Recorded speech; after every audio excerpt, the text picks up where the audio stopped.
Good afternoon. Usually I'm behind the camera, so I must say that over there is my comfort zone. It's really stressful to be here, but anyway, I will try to do my best.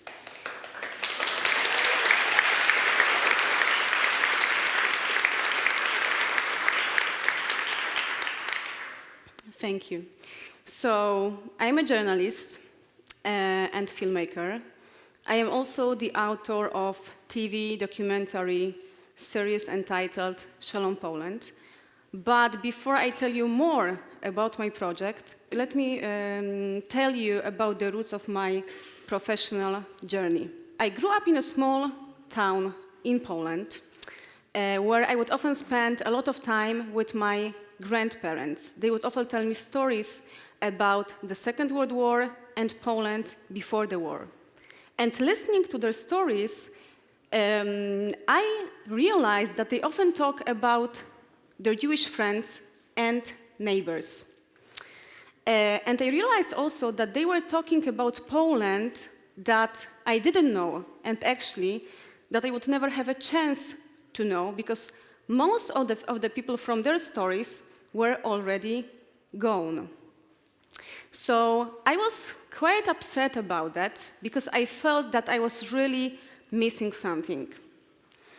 Until one day, when my grandparents called me, and to my surprise, they told me that actually one of their friends survived the war, and he was coming to my hometown with a visit. I was really excited about that, because first of all, he was a person from their stories. So finally, I got a chance to meet him. And second of all, he was a Jew. I didn't know any Jewish person before, maybe except of Jesus. I'm Roman Catholic, I'm Polish. So imagine how exciting that was for me, to meet a Jewish person. What is more, he was coming from Israel, the Promised Land, place I knew only from the Bible and from the movies. So it was a really big thing for me. And Nathan came. He came with Israeli school. He came to pray over the mass grave of his relative. In 1942, in summer 1942, in that forest, the name of the place is Brzozów, Nazi Germans killed 1,400 innocent Jewish people. And I remember that I joined the memorial ceremony in that forest with that Israeli group. And I was watching Nathan mourning over the grave of his family. It was a very touching experience for me, very hard as well. And it was a time when I heard this kind of a very strong inner voice that actually one day I should do something for the people who were killed in that forest. I should do something to honor them. I didn't know yet what I would do and how I would do this, but I was sure that I will do my best to do something for them one day. After some years of researching, reading about Holocaust, about Second World War, I got an answer.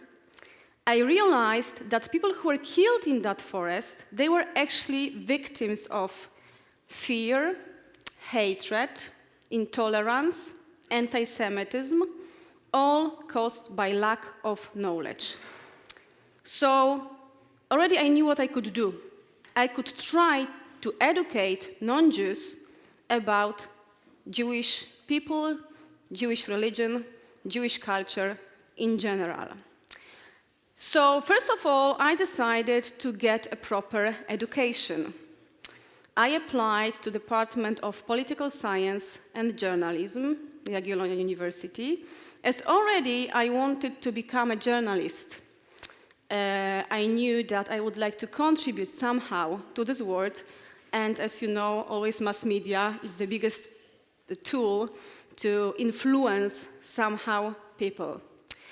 Then I decided to take Jewish studies to get a proper knowledge. And as I wanted to spread the knowledge through movies, I decided to apply to film school. So when I was in film school, I made my first documentary movie about Jewish people. Actually, it was a movie about kosher food. And this is when some doubts came. It wasn't always easy. It was quite difficult path. I didn't know if I will be able to make more movies. I didn't know if I will be able to sell movies. I didn't know if I will be able to convince somebody to watch and like my movies.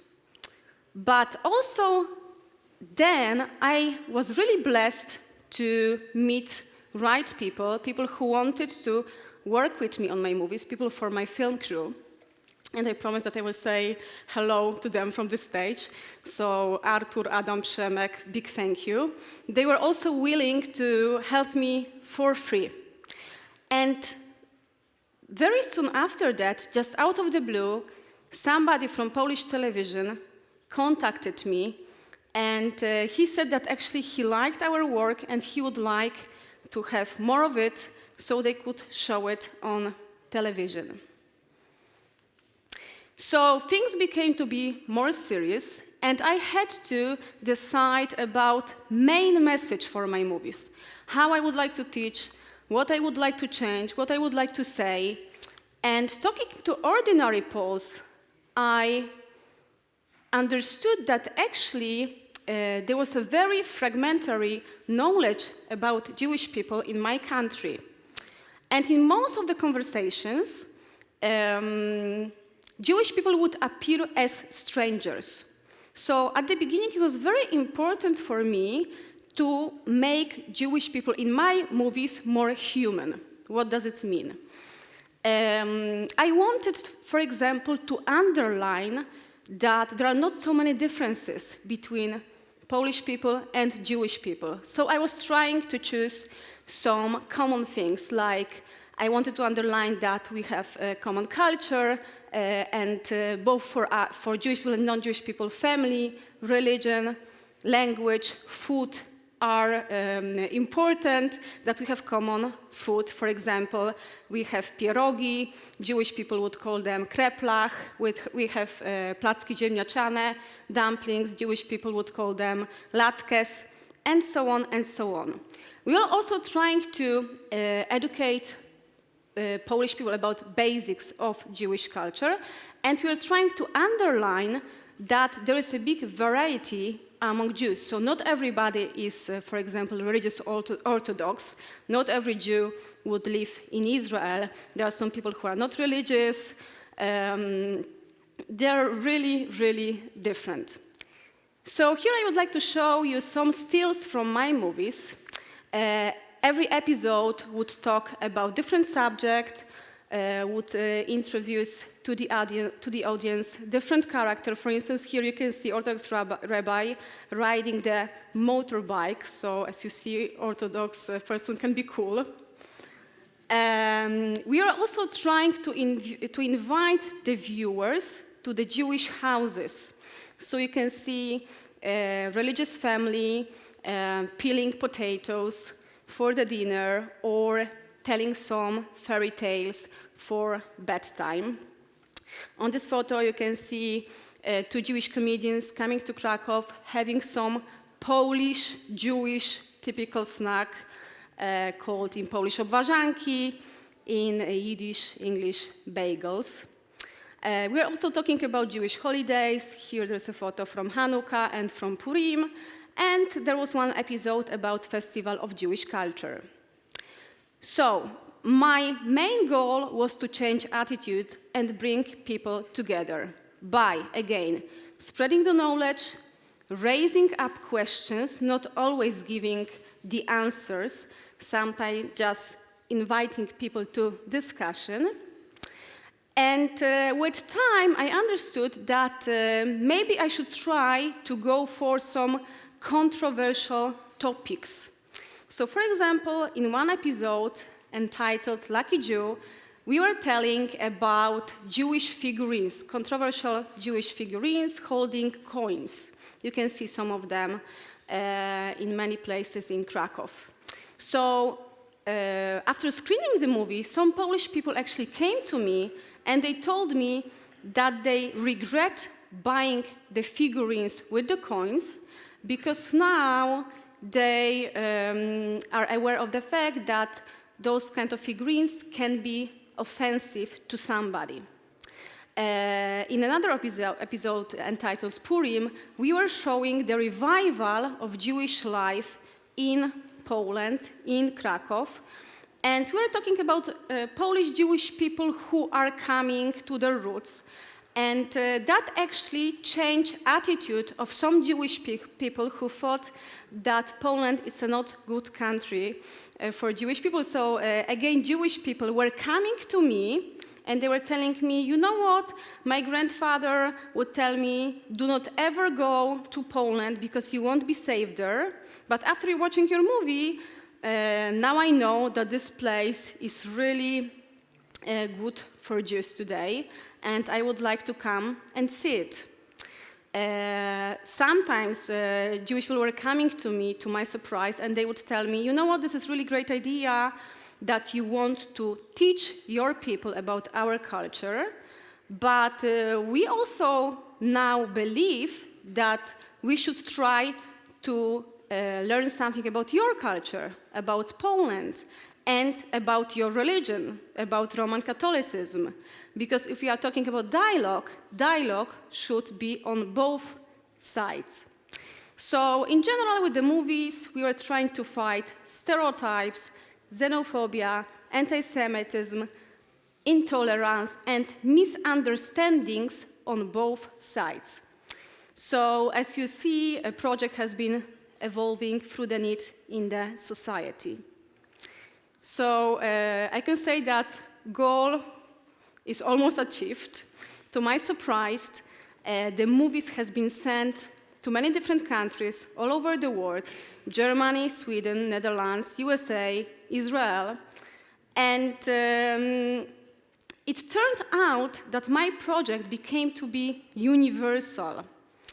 My main target audience at the beginning were Polish people, but with time it turned out that people all over the world started to use my movies for the workshop against intolerance.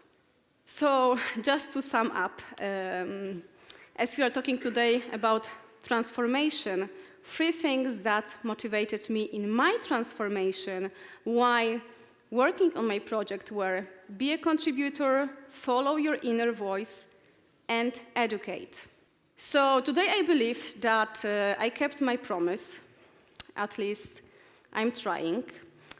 Definitely I do what I love, and I hope that my movies can change something in this world.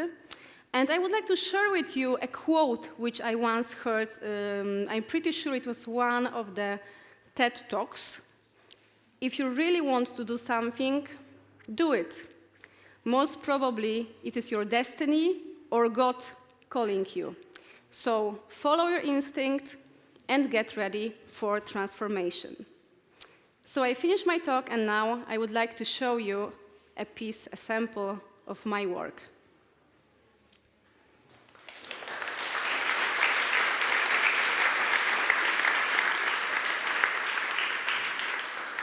Podobno mają przynosić szczęście właśnie, ten grosik tak zwany. Ta kultura jest mi obca, ale kupiłem, bo ładnie wygląda. Najbardziej emausowski Żyd musi się kiwać. Kupujemy 4. Żyda, nie mamy biedy i po prostu kultywujemy tą tradycję, działa. He's ugly. It's a caricature. It's not a lovely Jew. It's the ugly Jew. It's the anti-Semitic version of the Jew. I saw a weird, funny-looking, ugly Jew, sometimes counting money or doing other stereotypic stuff, and I said, oh, yeah, well, what do you expect? This is also the stories that I used to hear from my grandparents. I do not see myself represented in these figures. It's not me. I'm a Jew, I'm involved in Jewish practice and religious practice, but in a different way from the figures represented here.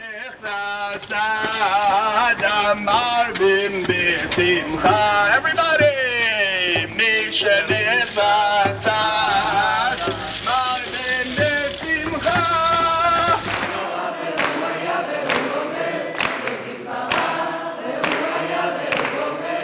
Ja widzę gigantyczną różnicę teraz, jak to było tutaj być 11-12 lat temu. I myślę, że jest teraz nadzieja.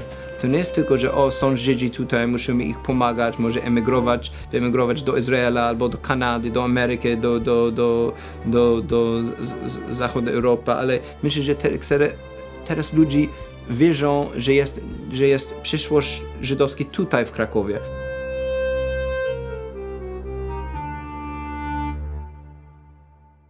Thank you.